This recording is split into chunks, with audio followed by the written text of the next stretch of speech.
नमस्कार, बहुत स्वागत है आपका। आप देख रहे हैं ग्रांड ज्योतिष सीक्रेट। 30 अप्रैल को साल का पहला सूर्य ग्रहण लगने जा रहा है। हालांकि ये ग्रहण भारत में दिखाई नहीं देगा, इसलिए इसका कोई धार्मिक और ज्योतिषीय महत्व भी नहीं होगा। लेकिन जिन देशों में ग्रहण दिखाई देगा वहाँ के लोगों पर इसका प्रभाव पड़ेगा। ग्रहण से जुड़ी मान्यताएं, परंपराएं हमारे धर्म में बहुत सारी प्रचलित हैं। ऐसे में ये भी मान्यता है कि गर्भवती महिलाओं को, प्रेग्नेंट महिलाओं को ग्रहण के दौरान घर से बाहर नहीं निकलना चाहिए, वरना अशुभ प्रभाव गर्भस्थ शिशु पर पड़ता है। इसके पीछे धार्मिक ही नहीं बल्कि वैज्ञानिक कारण भी हैं। तो चलिए समझते हैं कि ग्रहण के समय गर्भवती महिलाएं क्या सावधानियां रखें। तो सूर्य ग्रहण चूँकि एक खगोलीय घटना है और जब ग्रहण होता है तो इस दौरान बहुत सारी ऐसी तरंगे, ऐसी रे निकलती हैं जो स्वास्थ्य के लिए हानिकारक है। वैसे तो ये तरंगे हर व्यक्ति पर पड़ती है, चाहे वो बच्चा है, यंग है या बुजुर्ग है, लेकिन जो गर्भस्थ शिशु है वो बहुत ज़्यादा नाजुक होता है और सबसे ज़्यादा निगेटिव असर इन्हीं पर होता है। यहाँ तक कि विज्ञान भी कहता है कि ग्रहण के समय ब्रह्मांड में नेगेटिव एनर्जी का स्तर बढ़ जाता है और सबसे ज़्यादा इसका प्रभाव प्रेग्नेंट महिलाओं पर पड़ता है। इसलिए उनको ज़्यादा संभल के या सावधान रहना चाहिए। गर्भवती महिलाओं को कुछ चीज़ों का विशेष पालन करना चाहिए। गर्भवती महिलाएं ग्रहण के समय घर के अंदर ही रहे, घर के दरवाजे पर पर्दे वगैरह लगा के रहे। आपको घर के अंदर से भी ग्रहण का दृश्य नहीं देखना। बैठकर ज़्यादा से ज़्यादा मंत्र जप करें। आपने कोई गुरु मंत्र लिया है तो वही जप करें, या फिर आप नमः शिवाय का जप भी कर सकते हैं, गायत्री मंत्र पढ़ सकते हैं, आप हनुमान चालीसा भी पढ़ सकते हैं। मंत्र जप करने से पॉजिटिव एनर्जी निकलती है और इसका पॉजिटिव प्रभाव गर्भ में पल रहे शिशु पर होता है, एकदम से सकारात्मक रूप से। अगर कोई मंत्र जप आप नहीं कर पा रहे, नहीं याद है, तब सिर्फ ओम शब्द का भी उच्चारण करें। ओम शब्द भी एक महामंत्र है।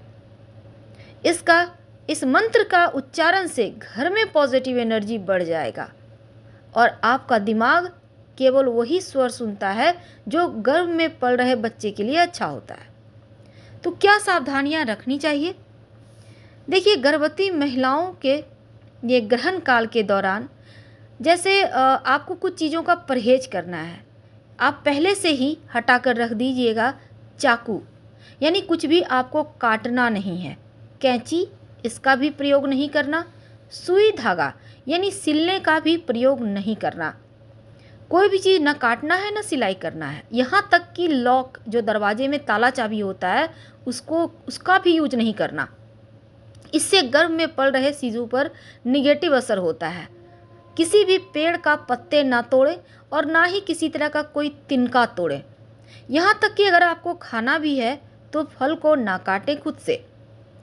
नेल काटना, बालों में कंघी करना, बाल काटना, ये भी मना है। धार्मिक मान्यता है कि ग्रहण के समय हानिकारक विषाणुओं की संख्या बढ़ जाती है, इसीलिए इस समय कुछ भी खाना नहीं चाहिए। संभव हो तो घर से बाहर भी इस दरमियान ना निकले। चूँकि गर्भवती महिलाओं को भूख लगती है, इसलिए उन्हें कुछ कुछ देर में भोजन करना चाहिए। ज़्यादा भूखे ना रहें, वरना आपके लिए सही नहीं होगा। लेकिन ये सूर्य ग्रहण चूँकि भारत में आप हैं या नहीं हैं, पर कुछ बातों का ध्यान तो रखना आवश्यक है। सूर्य की रोशनी में भूलकर भी मत निकलिएगा। अगर निकलना बहुत ज़रूरी हो तो आप अपने पेट पर, नाभि के आसपास तुलसी का पत्ते का लेप लगाइए, क्योंकि वैज्ञानिक तौर पर भी माना गया है कि पेट को ठंडक देता है और ग्रहण काल के समय काफ़ी गर्मी हो जाती है, इसलिए बच्चे के लिए ठीक नहीं होता। तो तुलसी का लेप उसे ठंडक पहुंचाता है। स्वास्थ्य के लिए भी बढ़िया है और धर्म के हिसाब से भी बढ़िया है।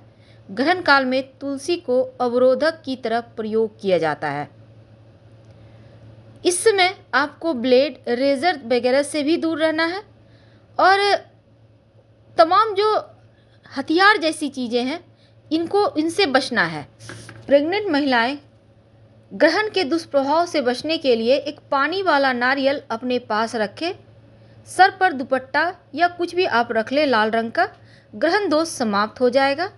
और साथ ही दूसरे पॉइंट से देखा जाए तो भगवान श्री हरि विष्णु माँ लक्ष्मी का प्रिय है नारियल, और गर्भवती महिला के सामने वो जब तक रहेगा उनका ध्यान नहीं भटकेगा और श्री हरि विष्णु माँ लक्ष्मी याद आएंगे, उनका ध्यान करेंगे तो आप और आपके बच्चे स्वस्थ रहेंगे। बाद में इस नारियल को जल प्रवाह करवा दीजिए या पास के मंदिर में रखवा दीजिएगा। आप लोग स्वस्थ और मस्त रहेंगे। हम आप फिलहाल आपसे विदा लेंगे। मंत्र जप खूब करें। हर हर महादेव। धन्यवाद।